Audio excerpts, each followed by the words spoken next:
quero até saber mais do Edu sobre isso, mas, ó, vou até colocar aqui, né? O Vasco teria já fechado, falei com o Fábio Azevedo um pouquinho antes da live, inclusive, você também conversou lá na coletiva, né, Edu? O Vasco já estaria certo com 7 jogadores, contando o Pedro Raul e o Patrick de Luca, que já estão certos aí, já tá até meio que, entre aspas, anunciado o Patrick de Luca. Você tem ideia quem são esses outros 5 nomes, Edu? Olha, tem um que está muito, muito forte. Conversei com colegas de profissão lá dentro, e inclusive um deles, a galera do Colina informou, né, um site sério do Vasco, sobre a proposta do Vasco pelo Cuejar, que jogou pelo Flamengo, tem 30 anos, volante, gosto muito. Muito bom jogador. Muito bom jogador. O Vasco fez ou iria fazer, né, uma proposta de 2,5 milhões de dólares por ele.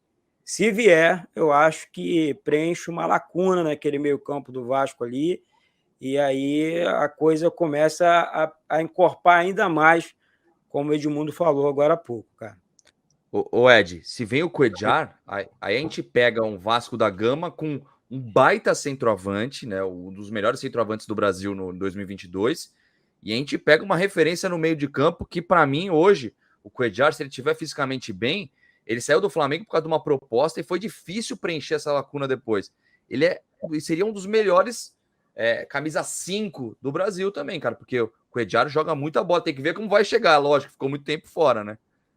Há 25 anos atrás, Gui, exatos 25 anos atrás, eu acho que o Edu não era nem nascido ainda, porque o Edu é bem jovem, eu voltei para o Vasco, eu voltei em 96, e tinha ali Pedrinho, Felipe, Juninho, Ramon, Leonardo, eu, né, vim assim, uma contratação assim... Você tinha 26 anos, Edmundo? 25 para 26 anos. Falando de 96 ainda, não em 97, quando nós fomos campeões. E aí, era ano de eleição, o doutor Eurico Miranda me procurou e falou, pô, a gente precisa estar entre os 8, é ano de eleição. Eu falei, cara, contrata uma espinha dorsal. Né? Tinha o Carlos Germano, que era um baita goleiro, e o Vasco trouxe exatamente esses atletas, trouxe outros, né? Trouxe o Divan, trouxe Nasa, trouxe outros jogadores que não me recordo agora. Mas a espinha dorsal era Carlos Germano, Mauro Galvão, Valber, que acabou até perdendo a posição depois para o Nasa, né? E jogava ali o Luizinho, e eu e Evair. Era uma espinha dorsal. E o resto, que não é resto, é só maneira de falar, eram todos jogadores promissores que viraram ídolos do clube. Aí eu estou falando do Ramon, do Juninho, do Felipe, do Pedrinho, sem falar do Odivan, Maricá, enfim, os outros que compunham esse elenco. O que eu quero dizer? Está muito parecido. O Vasco tem o Egnaldo, Gabriel Peck, o Figueiredo, o Andrei, o Marlon, o outro menino que você acabou de citar aí, que está treinando bem, Eric Marques. Então, precisa de uma espinha dorsal. Então, contratou Pedro Raul, se vier o Cuejar e mais um zagueiro, porque eu acho que na base você consegue encontrar um outro jovem voluntarioso que saia para jogar e não tenha problema, e se você tiver confiança, não tem problema nenhum. Aí você fica faltando o goleiro e os laterais, que não é difícil, porque não tem Cafu livre no mercado, não tem Roberto Carlos. Nenhum dos times tem Cafu e Roberto Carlos. São todos muito parecidos, né, nessa posição. Então, com um pouquinho de trabalho, com um pouquinho de dedicação, você encontra bons laterais. Então, assim, eu começo a confiar e acreditar. O futebol moderno, né? Falei do passado, o futebol pós-moderno diz que precisa de um elenco grande, e aí a gente vai devagarzinho fazendo esse elenco ficar mais forte. Mas eu ainda sou antigo, Ainda consigo pensar do 1 ao 11, né? Do goleiro ao ponto esquerda, daquele time base que a gente lembra de cor e salteado e que acho que está se repetindo.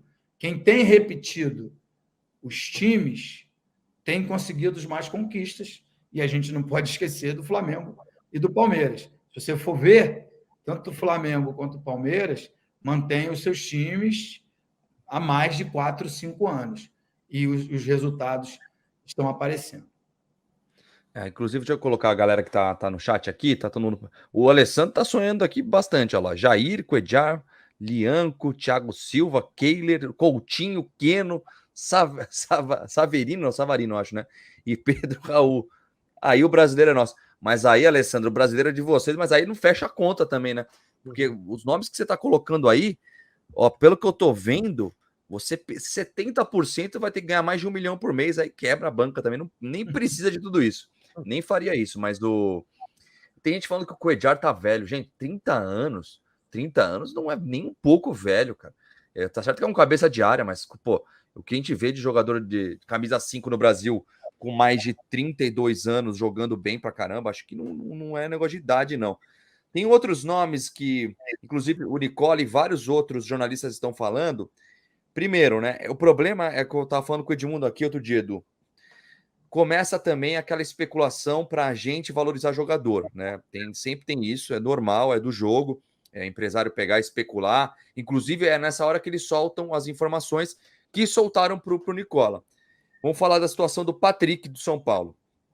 Patrick do São Paulo tá lá, brigou com o Rogério Ceni, era titular absoluto, não fez um ano ruim, fez um ano bom. Eu acho que viria, inclusive, para ser titular se ele vem para o Vasco da Gama. Tá procurando um novo clube, apesar de que o Rogério Ceni disse que já colocou uma borracha nesse assunto, já fizeram as pazes e queria contar com ele em 2023. Mas o agente dele disse que está negociando com outros clubes e que o Vasco, né, a 777, surgiu com vontade de contratá-lo. É informação, isso, que quer contar com o jogador, contratar em definitivo, empréstimo, não sei, mas para ter ele no elenco. É um outro cara que também seria muito bom. Ele é um cara mais que. Ele é aquele coringa, né? Dá para jogar em várias posições, né, Edu? Show de bola. Eu acho que se houver a oportunidade do Vasco contratar, né, você já. Claro, eu estou sonhando aqui, né? Você está falando do Cuejar, está falando do Patrick, você imagina, junto com o Andrei Santos, com o Marlon Gomes, aí você olha mais para frente, já tem o Pedro Raul, então você começa a montar um time muito forte, realmente. Né? Um time diferente, né? Que o torcedor vascaíno, fica em paz, você não vai passar sufoco durante a temporada. Seria um baita de um jogador, seria uma baita de uma contratação. Mas, assim, o Corinthians está atrás do Coutinho, né? Está desesperado, porque o Coutinho teria dito a amigos particulares que quer voltar ao Brasil, né? Mas, enfim, é vascaíno, é cria do Vasco, também tem essa questão. Então, acho que o Vasco tem que olhar para esse mercado mesmo, Gui e Edmundo. Mesmo que não tenha condições de contratar o Coutinho, mas sonda, vê a situação, faz uma proposta. Acho que não custa nada, né? O Coutinho entende a realidade do clube e do futebol brasileiro, né? Assim, o Corinthians não está fazendo, o Vasco tem que fazer também. Acho que tem que ir atrás dos grandes mesmo, né? Porque o Vasco passou por muitos momentos difíceis, né? Uhum. E Edmundo, o nome do Patrick, como que você recebe esse nome? Ele tem 30 anos de idade, também mesma idade do Cuejar, por exemplo, que a gente estava falando agora. Tem lenha para queimar ainda e eu acho que ajudaria bastante. É aquele cara que veste a camisa e raçudo, né? Do jeito que a torcida gosta. Ele joga com muito amor, com muita vontade, com muita dedicação. Eu confesso que quando ele jogava no Internacional, Edenilson de um lado e Patrick do outro, eu achava fantástico os dois volantes modernos que iam à frente, faziam gols e tudo. Mas o Internacional, alguns times a gente vê pouco, né? A gente fica muito concentrado aqui no eixo Rio, São Paulo e um pouco Minas, né? Porque o Cruzeiro ganhou muito ali atrás, o Atlético ganhou muito o ano passado. Mas quando a gente começa a ver todo dia, eu comecei a ver o Patrick todos os dias. Então, comecei a ver muita oscilação. Jogos que ele jogava muito bem e jogos que ele não ia tão bem. Talvez por isso ele não tenha conseguido repetir com a camisa do São Paulo o mesmo sucesso que fez com a camisa do Inter. Mas acho que é um excelente jogador e uma excelente oportunidade. Porque já que o São Paulo está divergindo com ele, seria ótimo ele respirar novos ares, vir ao Vasco, que está num novo momento, e retomar a sua carreira, né? Porque ele deixou excelentes impressões, né? E a gente sabe que o São Paulo vive uma pressão gigantesca por títulos grandes, assim, né? Porque o São Paulo, na década passada, ou no milênio passado, né? Porque a gente muda toda hora de década, sei lá, de milênio, foi um dos times mais vencedores. E ficou aquela impressão de que o São Paulo tem que fazer isso todos os anos. E o São Paulo peca, como todos os clubes pecam, monta um time para cada temporada. E aí, enfim, acaba não fazendo um time e triturando bons jogadores, como aconteceu com o Patrick. Mas eu acho que seria fantástico, seria ótima a contratação dele pelo Vasco da Gama, mesmo que não fosse para ser titular absoluto. Mas, elenco, né? Mas para o elenco, para ter essa experiência, seria muito bom. E seria aquele cara que, precisa de lateral direito. Pode botar ele, cara. Ele joga em toda posição. Precisa de ponta, ele vai na ponta se precisar. Volante, vai de volante. Então é um cara muito... Eu acho que é um coringa, um jogador muito bom e oportunidade de mercado. Só respondendo a galera aqui do chat. Perguntaram do Lianco. O Lianco parece que fez uma proposta e não aceitaram, mas que estava dispostos a ouvir o Vasco. Acho que é muito difícil o Lianco vir. Jair do Atlético Mineiro. O Lucas Pedrosa, né, o jornalista Lucas Pedrosa, falou que o Vasco tem interesse na contratação, mas não fez nenhuma proposta pelo Jair ainda, que seria um outro volante. Acho que se vem com o Edjar, eu não sei se vai precisar de... Tem o Andrei, né, que eu acho que vai ficar no Vasco. Andrei, aí com o Edjar, aí acho que começa a ficar com muito volante, e aí o que o Edmundo falou de colocar os jovens para jogar começa a atrapalhar. Acabou de chegar, né?